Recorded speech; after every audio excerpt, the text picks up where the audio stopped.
अस्सलाम वालेकुम गाइस, मेरा नाम है अली और मैं अपने channel daily horror stories by Ali से आपके सामने मौजूद हूँ। मैं उम्मीद करता हूँ आप लोग जहाँ पे भी हैं खैरियत से हैं, खुश हैं और कामयाब हैं। अगर आप लोगों ने अब तक किसी भी वजह से मेरे चैनल को सब्सक्राइब नहीं किया, इसको सब्सक्राइब कर लें, लाइक करें और अगर हो सके तो अपने सर्किल में, अपने फ्रेंड्स में, अपने दोस्तों में शेयर करें। अगर आप अपनी स्टोरीज़ को शेयर करना चाहते हैं, आप व्हाट्सएप कर सकते हैं, ईमेल कर सकते हैं या अपनी आवाज़ में रिकॉर्ड करके भेज सकते हैं। जैसे आपको फिजिबल लगे आप अपनी स्टोरीज़ को शेयर करें। आपका स्टोरीज़ का शेयर करना मेरे लिए बहुत ही इम्पोर्टेंट है। गाइस, आज की जो स्टोरीज़ हैं, ये स्टोरीज़ हमें ताजवर खान साहब ने भेजी हैं।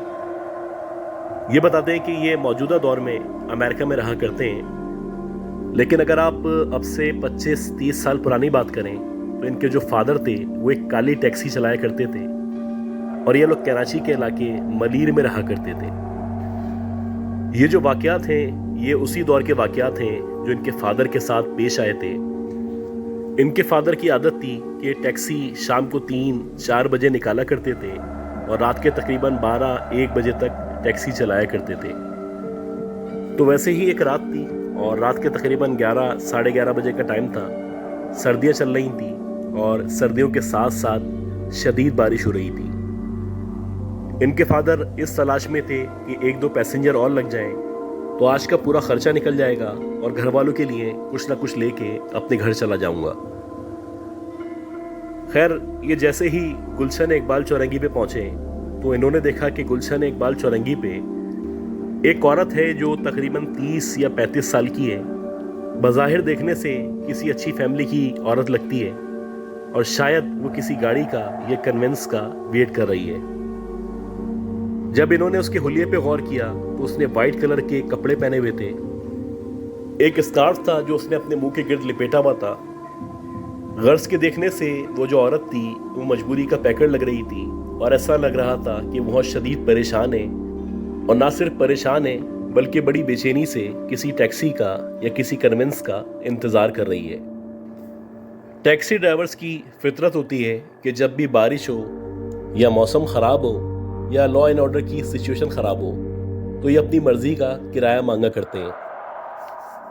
लेकिन इनके जो फादर थे वो निस्बतन नेक आदमी थे, खौफ खुदा वाले थे और ये कोशिश करते थे कि अगर कोई मजबूरी के आलम में है, कोई परेशानी के आलम में है या किसी को अगर अस्पताल जाना है तो जितना हो सकता है ताउन करें।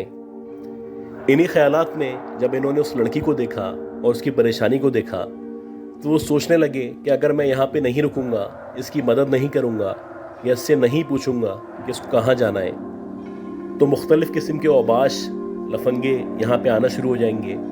बारी बारी अपनी गाड़ियाँ उस लड़की के आगे रोकेंगे और उसकी मजबूरी से फ़ायदा उठाने की कोशिश करेंगे। ये सारी वो बातें थीं जो मेरे बाप के जहन में मौजूद थीं और उन्होंने चाहते हुए भी ना चाहते हुए भी अपनी गाड़ी घुमाई और सीधी उस लड़की के आगे जाके रोक दी।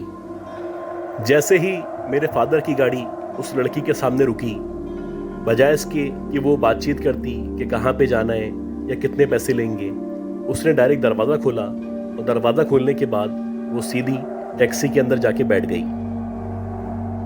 अब जब मेरे बाप ने इतनी बेतकल्लुफ़ी देखी तो वो सोचने लगे हो सकता है कि बहुत ही मजबूर औरत हो।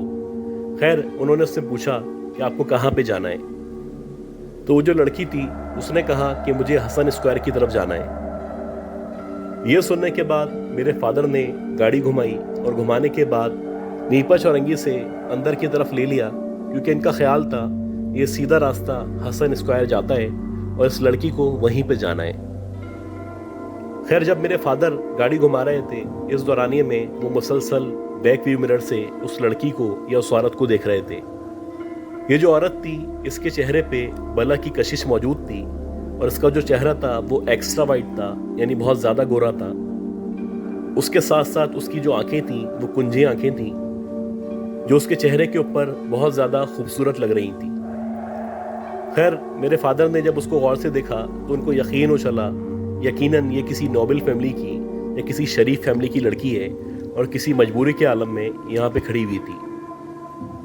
वो सीधा हसन स्क्वायर की तरफ गाड़ी लेके जा रहे थे और मुसलसल उस लड़की से या उस औरत से बात करने की कोशिश कर रहे थे। खैर, मेरे फादर ने बहुत सारे सवालात किए कि बेटा कहाँ से आ रही हो, क्या करती हो और इतनी रात में यहाँ पे कैसे फंस गई थी। इन तमाम सवालों के जवाब में वो जो लड़की थी उसने कोई जवाब नहीं दिया और मुसलसल मेरे फादर के जो भी सवालात थे वो इनको इग्नोर करती रही। कुछ देर तक सवालात करने के बाद मेरे जो फादर थे वो भी खामोश हो चुके थे, क्योंकि उसकी जो मंजिल थी वो मुश्किल से 10 या 12 मिनट के फासले पे थी और तकरीबन 3-4 मिनट गुजर चुके थे। खैर, जैसे ही मेरे फादर बैतुल मुकर्रम मस्जिद के करीब पहुंचे या उससे थोड़ा सा आगे निकले तो एकदम से उनको किसी के हंसने की या खिलखिलाने की आवाज़ आने लगी।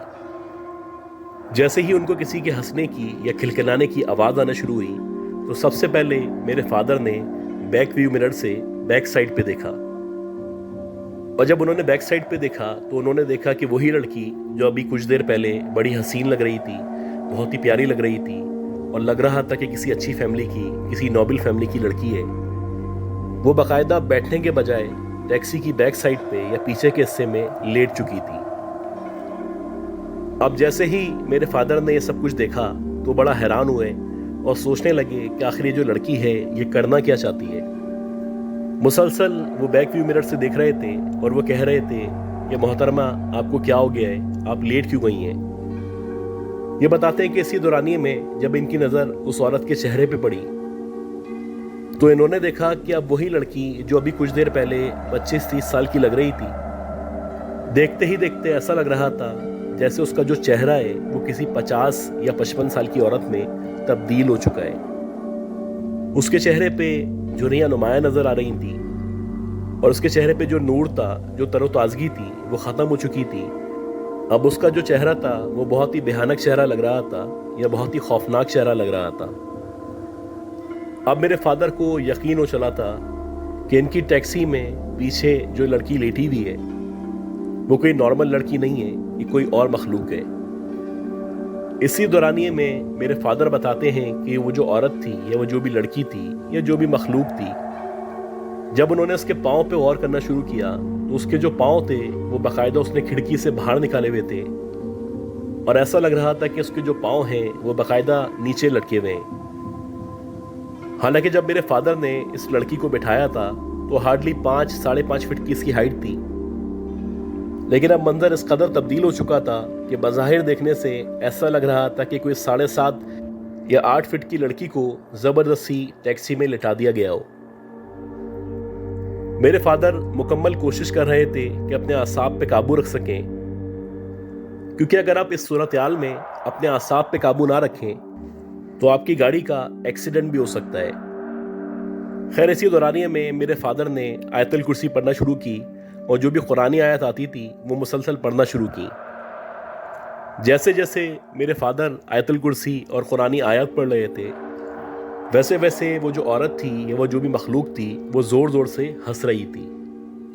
ये बताते हैं कि तकरीबन 5 से 6 मिनट तक मेरे फादर गाड़ी को मुसलसल भगाते रहे और जो भी उनको कुरानी आयत आती थी, जो भी तिलावत आती थी वो करते रहे और बिलाखिर एक जगह जाके उस औरत ने मेरे फादर को इशारा किया जैसे कि वो चाहती हो कि गाड़ी को रोक दिया जाए। खैर, जैसे ही मेरे फादर ने गाड़ी रोकी तो उस वक्त पुरानी सब्जी मंडी आने वाली थी और मेरे फादर का भी यही ख्याल था कि अगर मैं किसी भी तरह पुरानी सब्जी मंडी या उस तक गाड़ी को लेके चला गया तो वहाँ पे बहुत ज़्यादा रश मौजूद होगा और ये जो भी मखलूक है ये फिर मुझे नुकसान नहीं पहुँचा पाएगी।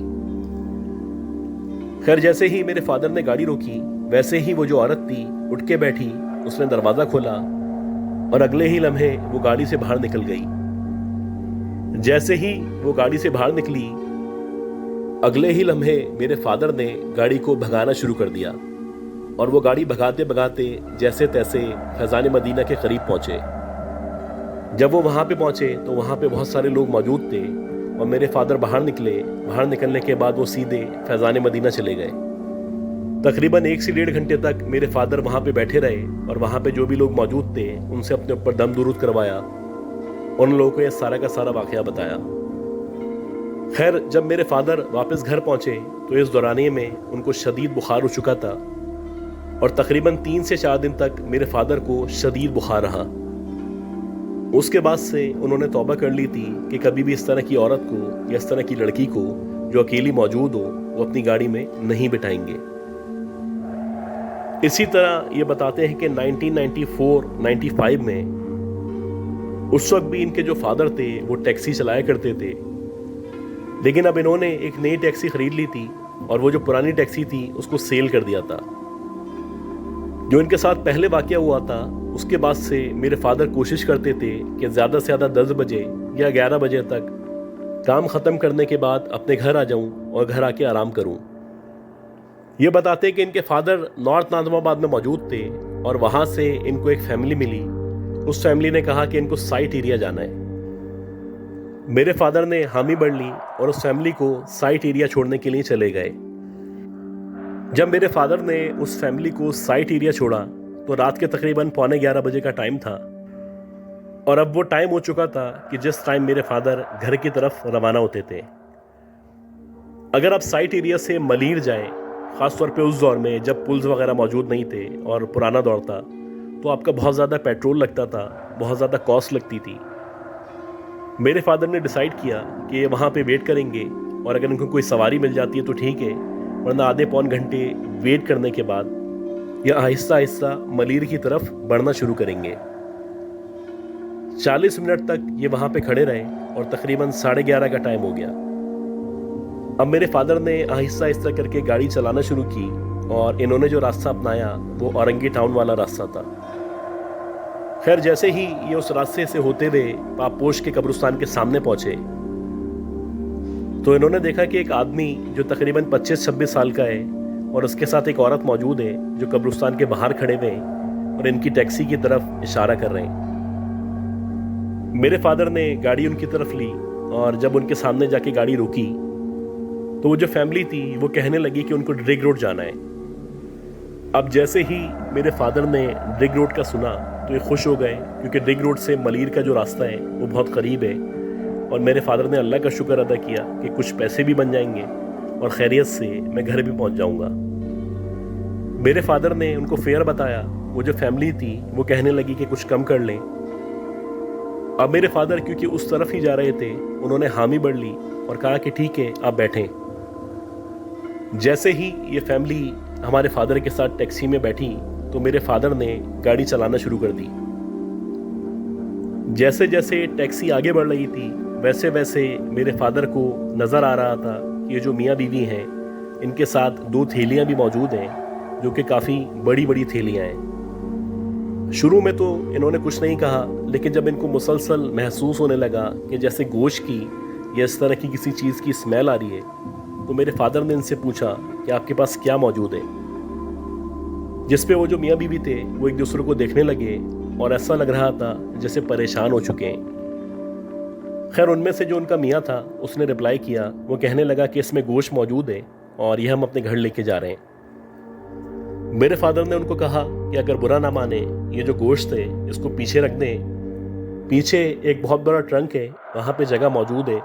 अगर आप वहाँ पे रख देंगे तो ना स्मेल आएगी और ना ही मेरी गाड़ी ख़राब होगी।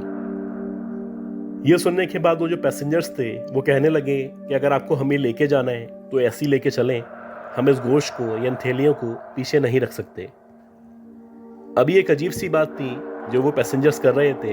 ये मेरे फादर की टैक्सी थी और इनकी मर्जी थी वो इसको लेके जाएं या ना लेके जाएं। खैर, मेरे फादर ने उनसे दोबारा इसरार किया और उनसे कहने लगे कि अगर आप इसको पीछे रख देंगे तो मेरे लिए भी और आपके लिए भी, हमारे लिए आसानी हो जाएगी। ये सुनने के बावजूद भी वो जो फैमिली थी वो कहने लगी कि अगर आपको हमें लेके जाना है तो थैलियाँ यहीं पे रखी रहेंगी, वरना आपकी मर्जी है, आप गाड़ी रोक दें, हम यहाँ से उतर जाएंगे। खैर, मेरे फादर ने कहा चलें ठीक है, आप यहीं रखे रहने दें, क्योंकि अगर मेरे फादर उनको मना करते या जिद करते तो मजबूरन ये जो फैमिली थी ये बाहर उतर जाती और जो मेरे फादर को फेयर मिलना था या रास्ते का जो खर्चा था वो इनको नहीं मिल पाता। पूरे रास्ते मुसलसल ये जो फैमिली थी ये आपस में बातें करती रही और ये लोग जो आपस में बात कर रहे थे, ना ये उर्दू ज़बान थी ना ये पश्तो थी। गर्ज के ऐसा लग रहा था कि ये जो ज़बान है ये पाकिस्तान की कोई ज़बान नहीं है। मेरे फादर मुसलसल इन लोगों को ऑब्जर्व कर रहे थे और वो जो कुछ कर रहे थे या जो कुछ कह रहे थे वो उस पर गौर कर रहे थे। खैर जैसे ही ये नीपा चौरंगी के करीब पहुंचे तो इत्तेफाक से एकदम से एक कुत्ता इनकी गाड़ी के सामने आ गया। और जैसे ही कुत्ता मेरे फादर की टैक्सी के सामने आया तो मेरे फादर ने ब्रेक लगाई। जैसे ही मेरे फादर ने ब्रेक लगाई तो अगले ही लम्हे पैसेंजर्स को भी, मेरे फादर को भी बहुत ज़ोर से झटका लगा और जो पैसेंजर्स थे वो तकरीबन आगे की तरफ आ गए। अब न सिर्फ पैसेंजर आगे आए थे बल्कि उनका जो सामान था या जो उनके शॉपर्स थे वो भी आगे आके गिर चुके थे। और जब मेरे फादर ने गौर करना शुरू किया तो उन्होंने देखा कि उनके बराबर वाली जो सीट है यानी जो पैसेंजर सीट है उस सीट के ऊपर एक छोटा सा पाँव पड़ा हुआ है। और ये जो पाँव है बज़ाहिर देखने से किसी मासूम बच्चे का या किसी छोटे बच्चे का पाँव लग रहा है। जैसे ही मेरे फादर ने पाँव देखा तो एकदम से वो गुस्से से बोलने लगे कि ये क्या है और आप अपने साथ क्या लेके जा रहे हैं। ये सुनते ही वो जो दोनों मियाँ बीवी थे वो जल्दी से गाड़ी से उतरे और उन्होंने अपनी अपनी थैलियाँ उठाईं और वो जो पाँव था वो वहीं मेरे फादर की बराबर वाली सीट पे छोड़ दिया और जल्दी से बाहर निकल के अंधेरे की तरफ कहीं चले गए। खैर मेरे फादर ने जैसे तैसे वो जो पाँव था उस पाँव को निकाल के गाड़ी से बाहर फेंका और वो एक अजीब सोच में मुब्तला थे। उनकी समझ से बाहर था कि इस पैसेंजर फैमिली को इन्होंने कब्रिस्तान के बाहर से लिया था और ये लोग ऐसा लग रहा था कि शायद कब्रिस्तान से निकले हैं। अगर मेरे फादर उन लोगों पे उसी वक्त गौर कर लेते या कम से कम उनके सामान पे नज़र डाल लेते तो उनको पता चल जाता कि वो किस को लेके जा रहे हैं और ये आखिर कौन लोग हैं जो बज़ाहिर इंसानों का जो गोश्त है वो लेके जा रहे हैं। खैर जैसे तैसे मेरे फादर घर पहुँचे और जब वो घर पहुँचे तो उनकी जो तबीयत थी वो ख़राब हो चुकी थी। उनको मुसलसल मतली हो रही थी, ऐसा लग रहा था जैसे उनको वॉमिट होने वाली है। उनकी हालत शदीद ख़राब थी और वो इस कदर खौफ में मुब्तला थे कि उन्होंने तकरीबन 5 से 6 दिन तक न टैक्सी चलाई और ना ही ख़ास तौर पे उस कब्रिस्तान की तरफ रुख किया। गाइस आपकी ज़िंदगी में कभी कभी इस तरह के वाक़यात पेश आते हैं जिनकी कोई एक्सप्लेनेशन नहीं होती और ये जो दूसरा वाला वाक़या है ये मुझे बज़ाहिर ऐसे ही लगता है कि ये भी एक ऐसा वाक़या था जिसकी इनके फादर के पास या किसी के पास कोई एक्सप्लेनेशन नहीं है। अगर आप हिस्ट्री में जाएं तो बहुत सारे इस तरह के केसेस हैं जो पाकिस्तान में भी दुनिया में भी रिपोर्ट हो चुके हैं और अक्सर लोगों को दुनिया ने विटनेस किया है कि वो मुर्दा लोगों का या मरे हुए लोगों का गोश्त खाया करते थे। अभी रिसेंट पास में पाकिस्तान में भी एक इस तरह का केस आया था और इस केस के बारे में बताया गया था कि एक ऐसा आदमी था जिसने एक्सेप्ट किया था कि वो कब्रिस्तान जाता था, कब्रिस्तान जाके मुर्दों का गोश्त निकालता था, ना सिर्फ गोश्त निकालता था बल्कि उसको पकाता था और पकाने के बाद खाया करता था। कभी कभी इन बातों पे यकीन करना बहुत मुश्किल होता है लेकिन जो कुछ हो रहा होता है वो आपके सामने हो रहा होता है, आपको नज़र आ रहा होता है। लेकिन ये जो कुछ हो रहा होता है इसका जिम्मेदार क्या आप सोसाइटी को ठहराएंगे या उन लोगों को जो ये किया करते हैं। मेरा ज़ाती ख्याल ये है कि कोई ना कोई कमी परवरिश में रह जाती है या कोई ना कोई कमी आपकी तालीम में हुआ करती है जिसकी वजह से आप इस तरह के मामलात या इस तरह की चीज़ें किया करते हैं। मेरे ख्याल में अगर आप नॉर्मल आदमी हैं, तालीम याफ्ता हैं, बाशऊर हैं तो आप कभी भी इस तरह का कोई काम नहीं करेंगे। मैं उम्मीद करता हूँ जो भी स्टोरीज़ मैंने शेयर की हैं ये स्टोरीज़ आपको पसंद आई होंगी। अगर आपको ये स्टोरीज़ पसंद आई हैं तो प्लीज़ मेरे चैनल को लाइक करें, सब्सक्राइब करें, शेयर करें और सबसे अहम बात, अगर आपने अब तक बेल नोटिफिकेशन को ऑन नहीं किया तो आप बेल नोटिफिकेशन के अंदर जाएं, वहाँ जाके ऑल का ऑप्शन है उसको सेलेक्ट कर लें ताकि जैसे ही मैं कोई ऑडियो टेप अपलोड करूँ या कोई भी स्टोरी अपलोड करूँ तो आपको नोटिफिकेशन मिल जाए। बाकी अल्लाह ताला से दुआ है कि अल्लाह ताला मुझे, मेरी फैमिली को, हम सब को ज़िंदगी दे, सेहत दे, आसानी फरमाए और हमें कामयाबी दे। ख़ास तौर पे जो इस तरह के लोग होते हैं या जो बुरे लोग होते हैं उनसे हमें अल्लाह ताला महफूज रखे। मेरी अगली अपलोड तक के लिए अपना बहुत ख्याल रखिएगा। अल्लाह हाफिज़।